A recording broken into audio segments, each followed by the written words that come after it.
What's up YouTube, it's your boy Nash here. Welcome back to the channel, and for this week's episode of WWE's Biggest Issue, I'm going to be reviewing WrestleMania 38 in its entirety and give you guys my thoughts on the card with the big question, was it exactly what we were expecting?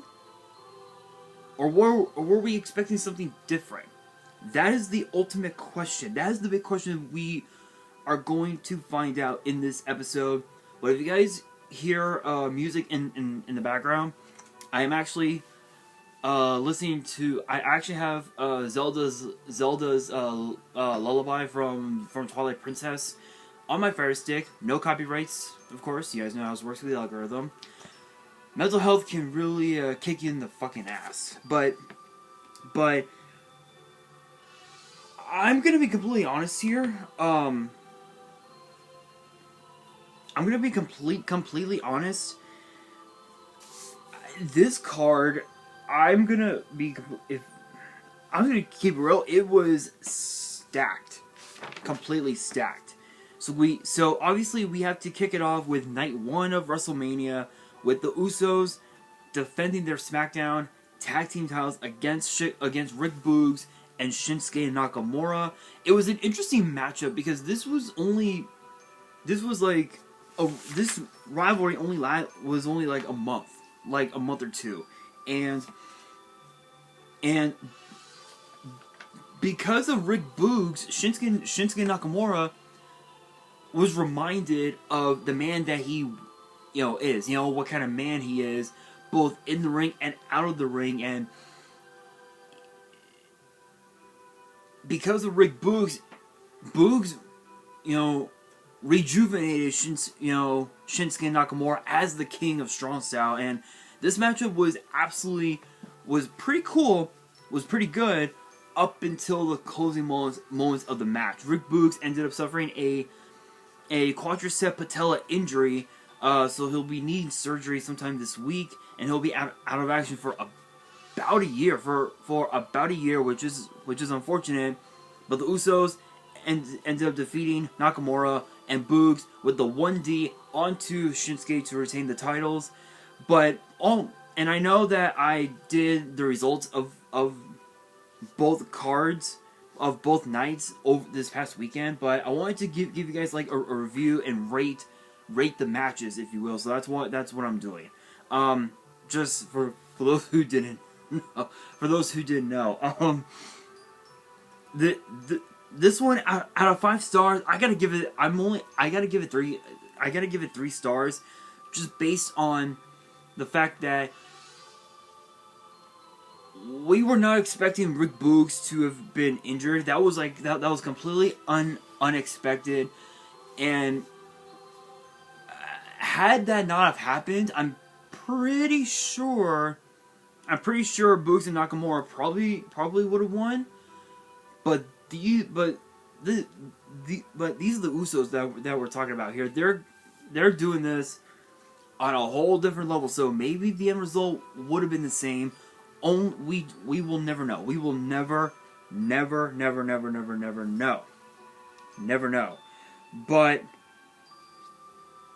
But still, this match completely kicked off the show, which was incredible.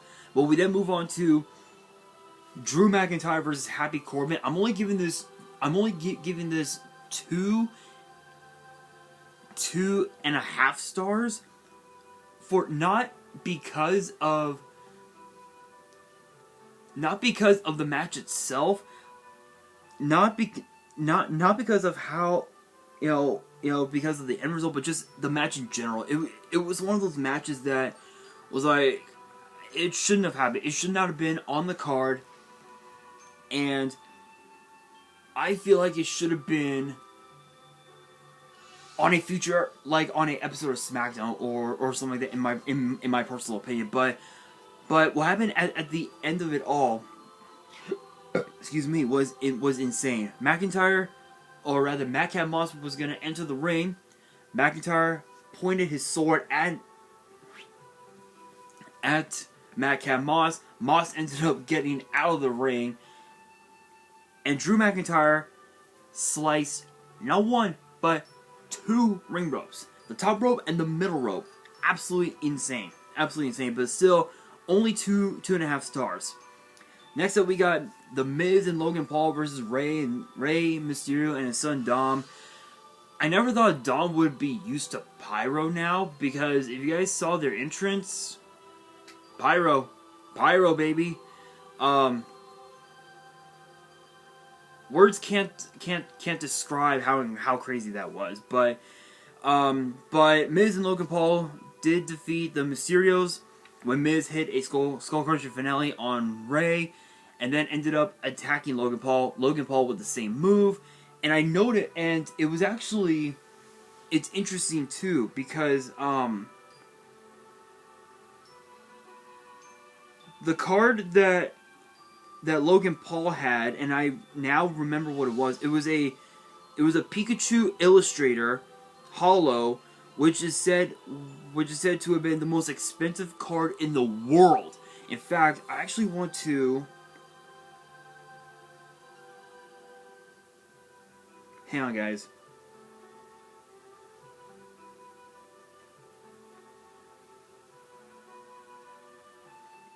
I actually want to look that one up. I think it's like the price of it is just absolutely insane.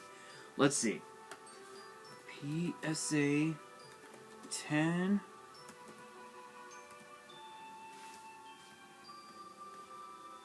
Pikachu Illustrator.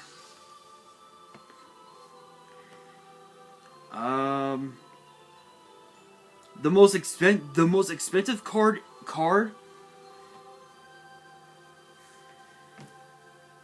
The most expensive card is a Pikachu Illustrator is a Pikachu Illustrator from that was released only, I believe, only in Japan. It is said to have been worth $5.27 million, which is the most expensive card which is the most expensive Pokemon card in the world, which is insane. Because you guys know, if you guys have been keeping up with Logan Paul and and his social media and whatnot, it is worth $5,275,000, which is absolutely insane. Absolutely insane. He wore that to the ring during his entrance, and Miz turned his back on Logan Paul, thus proving Miz will always be Miz. But this one, I gotta give it only 3 stars, not because of the match, because the match was great. Don't get me wrong, the match was great, but it was the fact that we got to see Logan Paul in action, and don't get me wrong, I've got nothing but respect for the dude, but he actually did pretty good. I have to admit, he actually did pretty well. I will admit, it was pretty fun watching him in the ring. That wasn't boxing, to be honest, but still 3 stars. Next up, we got Bianca Belair versus Becky Lynch in a rematch from SummerSlam last August. And this match, holy shit, this match, the next match that I'm going to talk about, actually, these next 4 matches, including this one, are like at least 4 stars. This one, though, Bianca Belair versus Becky Lynch, no exception, 4 stars, easy. This match lived up to the hype, and the rivalry between these 2 women started back at SummerSlam when Bianca was the SmackDown Women's Champion. She ended up losing to Becky Lynch, who replaced Carmella, who wanted to replace Sasha Banks as a last minute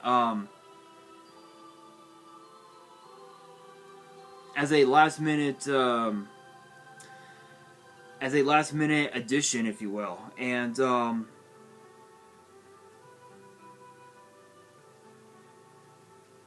I'm gonna be honest. It was one that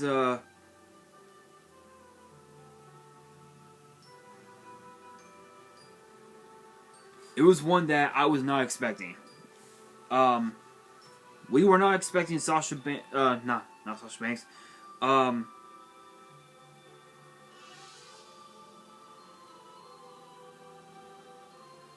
We were not expecting, as I'm still on Instagram, we were not expecting Becky Lynch to come back for a long time, but she ended up coming back. Took the SmackDown Women's title off of Bianca. That was how the rivalry started, and it led to this past Saturday. 4 stars easy because of the fact that the match itself was top notch. It was absolutely insane. Getting the chance to watch this match again, but at WrestleMania, just insane. And also, Becky Lynch had said that nobody had been able to defeat her for the Raw Women's title in 3 years. She's been beaten. She's been beaten for the Raw Women's title. Plain and simple. Next up, Seth freaking Rollins in a match at WrestleMania. But the question is, who? Who was going to be his opponent? Who? No, sorry, guys. I'm sorry. I'm sorry. I had to do it. New Day. It's. You can blame the New Day for that one. I apologize. Well, it ended up being Cody Rhodes. I'm gonna be completely honest here. This was an interesting one. Because if you guys remember,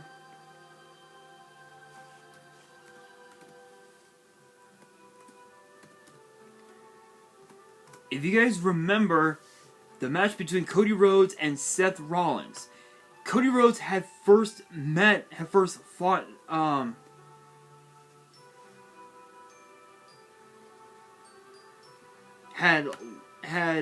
fought Seth Rollins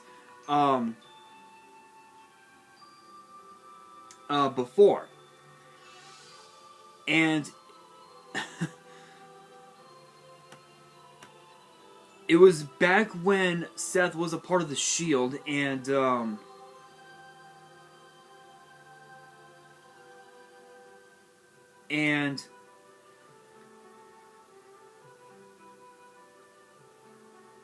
we did not think, in all the time that, in all this time, since then, we did not think we would ever get to see that match again. But we got to see it, and after 6 years, Cody Rhodes returned to WWE, and it's interesting because I talked about this. What was it, on Saturday?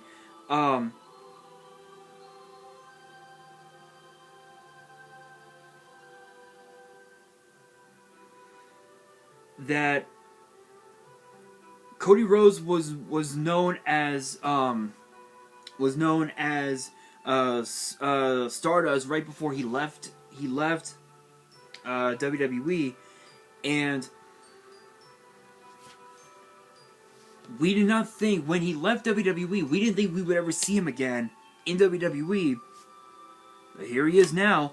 I don't know if his wife Brandy will come back to WWE herself, because she also was a part of WWE, but she was known as I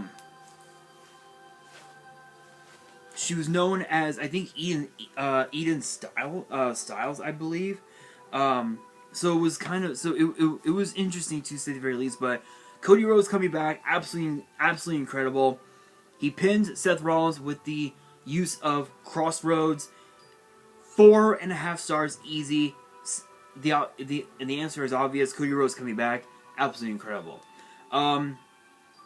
We've heard rumors that Cody Rhodes will be back on Raw for the first time in 6 years to discuss what he has planned for WWE moving forward, and what the future holds for him, if you will. So I'm curious. I am very curious about that. But next up, Charlotte Flair, Ronda Rousey, the SmackDown Women's title, a rivalry dating back to Survivor Series 2018. I'm just gonna say it.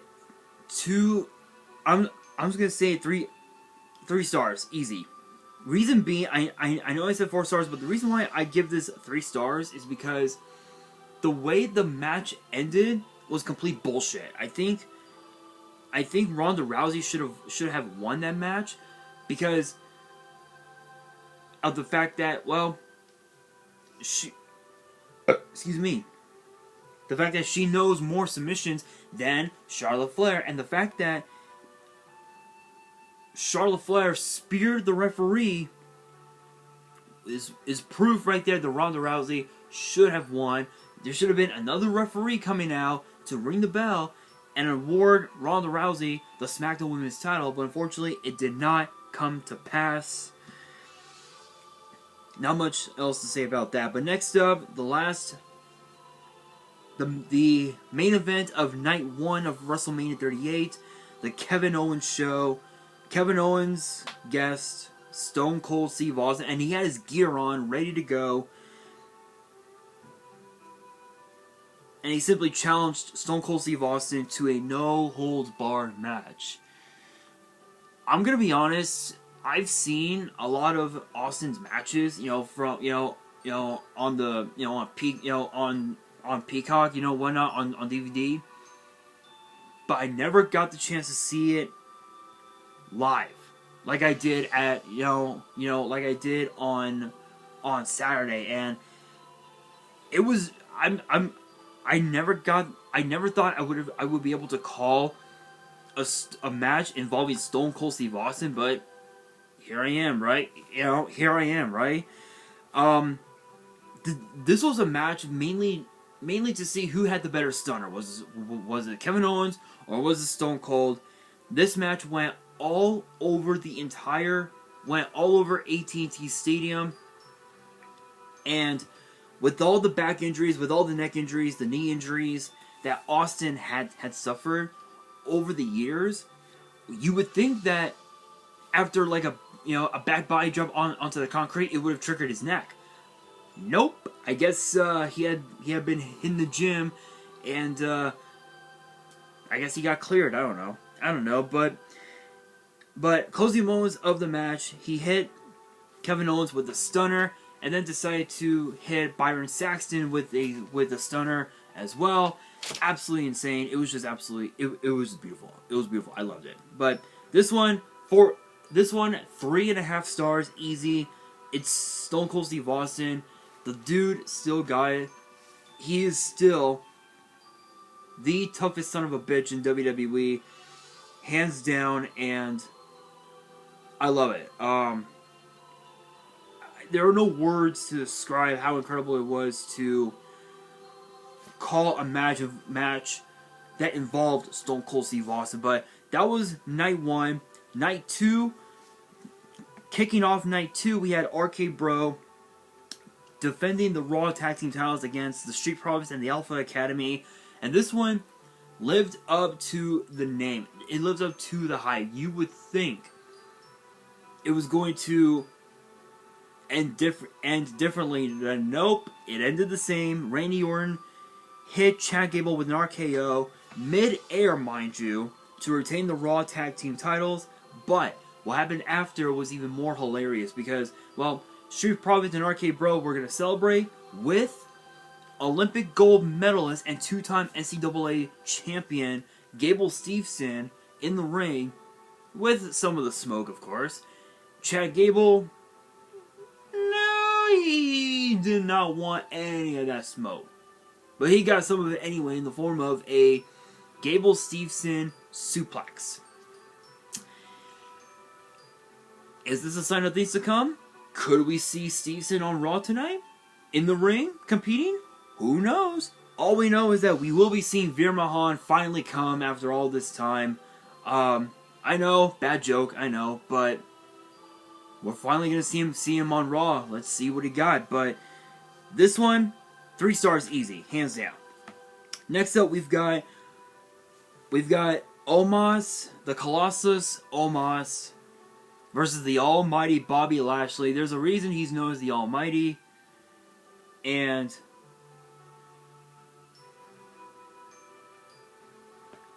I'm gonna be honest. This one's hands down 4 stars. This one 4 stars easy. Lashley defeating a big dude like Omos is no surprise. Kane, Big Show, Mark Henry, Great Khali, he's beaten them all. He's beaten a lot of giants throughout his entire career. Omos was no different with a massive spear. What's next for the Almighty? That is the big question. That is the big question. Next up, we've got Johnny Knoxville versus Sami Zayn. Anything goes.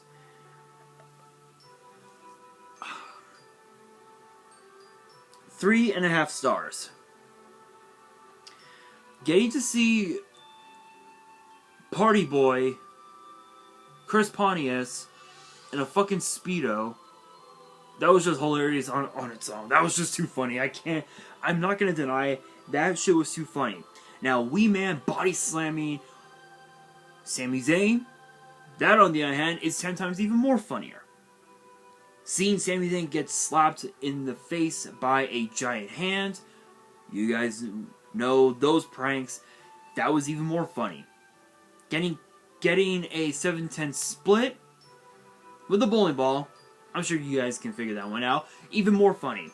Kicked in the nuts with the mechanical foot, pretty funny.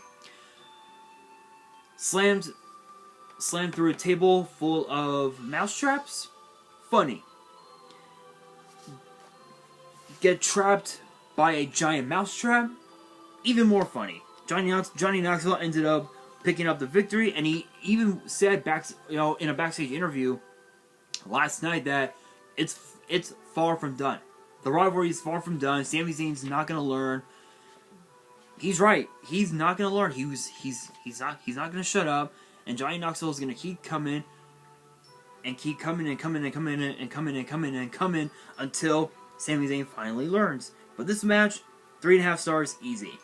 Next up, we got the Fatal 4-Way for the Women's Tag Team titles. Carmella and Queen Zelina, the Boston Glow Connection, Liv for Brutality, Liv and Rhea Ripley, and of course Natalya and Shayna Baszler. It's interesting because it was because of Tamina and Naomi that Sasha Banks got to WWE, got to the main roster from NXT, and she had dominated ever since. And last night was history in the making for Sasha Banks as she pinned Carmella to win the women's tag team titles for the 3rd time in her career. And she's now, I believe now she's the 2nd woman in history to hold the women's tag team titles 3 times, which is history in the making on its own. This one is definitely 4 stars. This one lived up to the hype.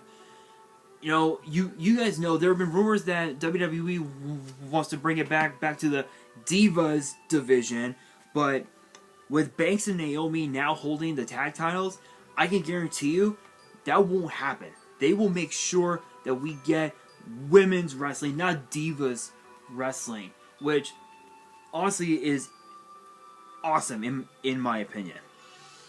Next up, we have a very bizarre match between Edge, the Hall of Famer, and the phenomenal AJ Styles. This one, the match itself lived up to the hype, but the ending was... I don't know how to describe it. I don't know. I just don't know. It's weird. Very, very weird. But that being said, the match itself, 4 stars easy. Hands down, 4 stars. Simple. Plain simple, 4 stars easy. This one was incredible. Incredible to see a match that we probably may never see again in Edge and AJ Styles. Two top generational talent just duking it out. This wasn't for bragging rights or to see who's the better man. This was personal, and I don't even know how to describe it, but with the distraction of Damian from Damian Priest, Styles ended up losing when Edge hit a spear in midair to pick up a victory, and now Edge and Damian Priest are teaming up together. So, what's next for Edge? Who knows? Only time will tell. Only time will tell, but again, the match itself, 4 stars, easy. Next up, we've got Sheamus and Rich Holland versus The New Day. I gotta give this one 2 stars. As big of a fan as I am of The New Day, I gotta give this one only 2 stars. This one was just way too quick for its own good. It should not have ended the way it did. I think, honestly, it could have ended differently. So, 2 stars. That, I can't say anything else about that. But next up, we've got a match that honestly was a dream come true. We got to see Pat McAfee in a WrestleMania match. This match was with Austin Theory. I was hoping for this to be on in the middle of the card, but the second to last match of the card, I'm down. I'm down for it. But this matchup was absolutely insane. This part of the match, 3.5 stars easy. Because obviously Pat McAfee pinned Austin Theory, but Pat McAfee had the dumbest idea ever, had the balls to call out Vince to get in the ring. The referee called for the bell. Austin Theory attacked Pat McAfee. Vince pinned Pat McAfee. But then we got to see Stone Cold Steve Austin back once again, and he gave Austin Theory a stunner that we will never, ever forget. It was one that was just insane. Absolutely insane. There are no words to describe how crazy it was.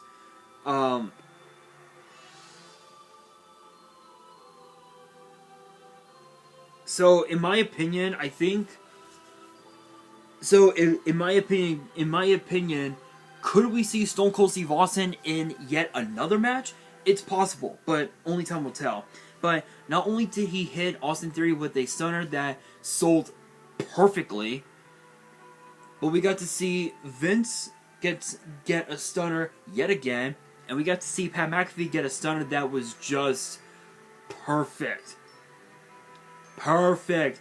Get a stunner, remain standing, and then fall backwards. Perfect sell. Perfect sell, in my opinion. But then we got the main event for night 2. This one, I am only giving this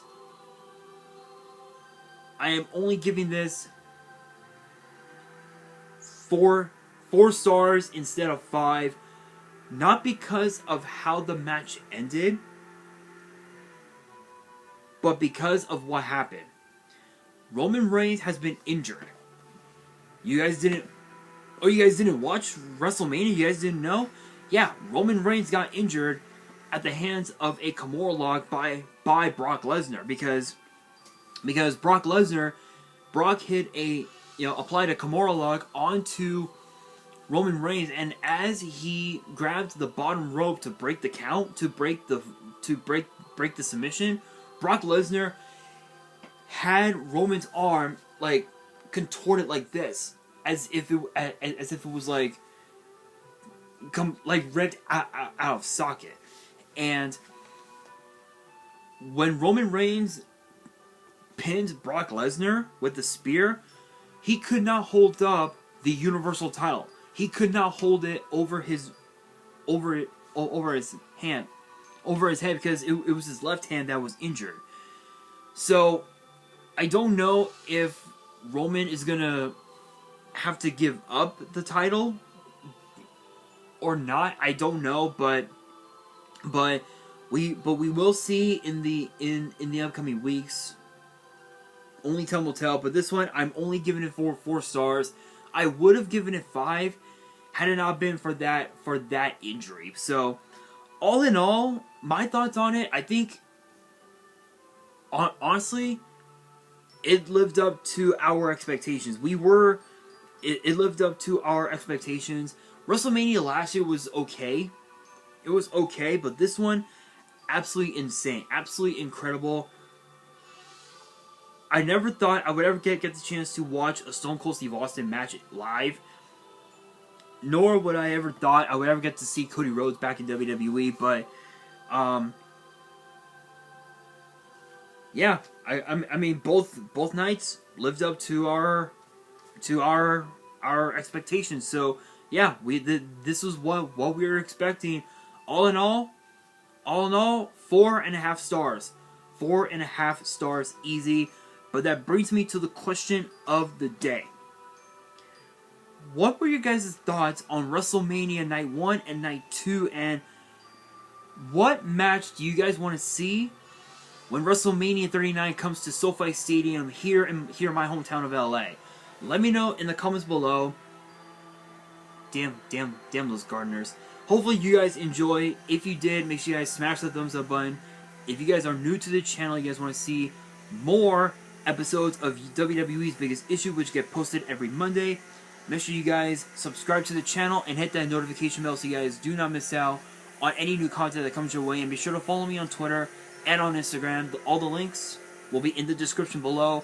And if you guys have any family you guys want to send me and you guys want me to open up on the channel, all the info will be in the description as well.